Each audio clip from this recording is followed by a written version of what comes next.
ही बच्चा है उसके पास फोन है। उसको देखिए फोन आई, अनपढ़ फोन देख के बस सुन के हमसे कहले चाह ले आवा।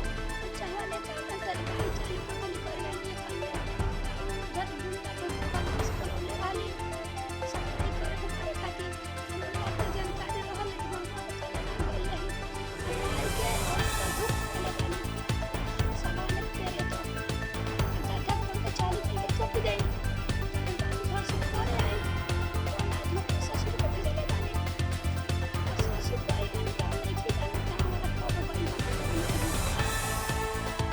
क्या चाहता नहीं अब पूरा घर पूरा परिवार साथ हो जाए बस हमारे दिल में लड़की की बारी वो गाड़ी पे तो चली हमारे झगड़ा हमारा किसी से पूछ ले हमारे झगड़ा ये मेरे को भी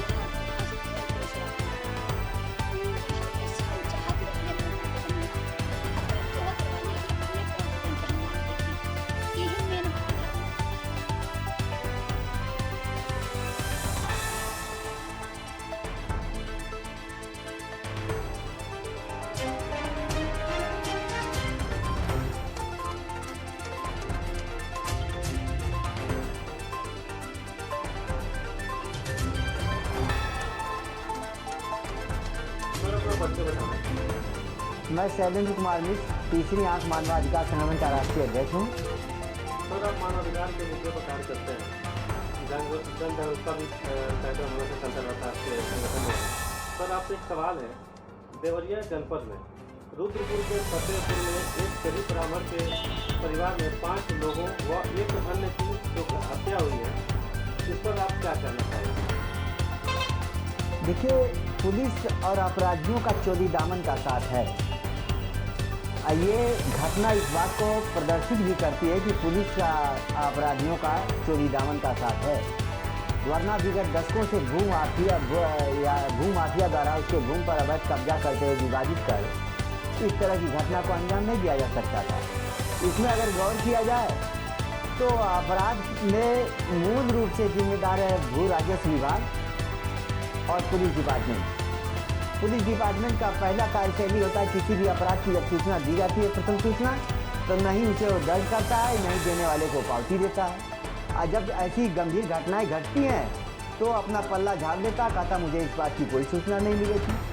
अब इसी घटना में देखा जाए कि जब यादव की हत्या होती है तो यादव की हत्या के 20 मिनट बाद, हमारा अंदाजा कि 20 से 25 मिनट के बाद इस नरसंहार को अंजाम दिया गया ये उस ग्राम के वासियों द्वारा।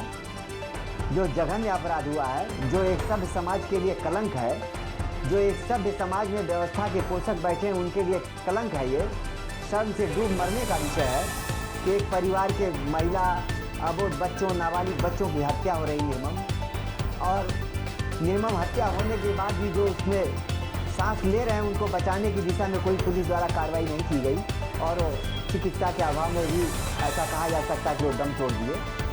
तो ये बहुत ही शर्मनाक विषय है और इसमें कहीं न कहीं से घटना सुनियोजित रही होगी। निश्चित ही पुलिस विभाग की इसमें भूमिका होगी, अन्यथा इतनी गंभीर घटना को अंजाम देने की चेष्टा किसी भी वर्ग द्वारा नहीं किया जाता है। सर आपसे दूसरा सवाल है, इस घटना पर शासकीय प्रशासकीय तंत्र की कार्यशैली पर क्या कहेंगे? शासकीय प्रशासकीय तंत्र की कार्यशैली जैसे तमाम घटनाओं पर अपनी पीठ ठोक शाबाशी देने का प्रक्रिया चल रहा है। किसी को बख्शा नहीं जाएगा, लेकिन किसी का कुछ अब तक किया भी नहीं गया। अब तक ऐसी तमाम घटनाओं पर अगर किसी बड़े नेता का या किसी बड़े वोटर का होता तो शायद अब तक तमाम आर्थिक अंतोष दिए गए होते और बुलडोजर भी चल चुके होते। लेकिन अब तक बुलडोजर चलने की गुस्ताखी किसी शासकीय प्रशासकीय तंत्र द्वारा नहीं किया गया। इससे कहीं न कहीं इन सभी शासकीय प्रशासकीय तंत्र की सत्यनिष्ठा संदिग्ध प्रतीत होती है। ऐसा लगता है कि अपराधियों से कहीं न कहीं दूर का गठजोड़ होगा, जिसके कारण आज गरीब ब्राह्मण परिवार इतनी मानवीय क्षति के बाद उपेक्षा का शिकार बना हुआ है और उसके 2 बच्चे आज भविष्य के अंधकार में घूम रहे हैं।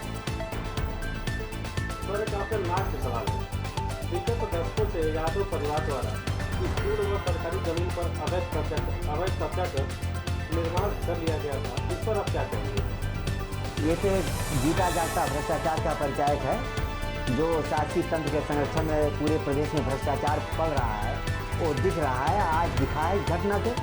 ऐसी तमाम ज़मीनें हैं जो राजस्व विभाग और स्थानीय नेताओं की मिलीभगत से अवैध कब्जा कर अवैध निर्माण कर दिए गए हैं और उससे पीड़ित वर्ग अपने एप्लीकेशन लेकर के ऑफिसों में ठोकरें खाने को मजबूर है और कोई सुनवाई नहीं। जन सुनवाई पोर्टल हुआ या मुख्यमंत्री दरबार, ये सभी देखा जाए तो सभी से जनता उपेक्षित है। ये अपने अभिलेखी स्तर पर दिखाते हैं कि इतना निस्तारण किया गया, इतना लाभान्वित हुए, जबकि धरातल पे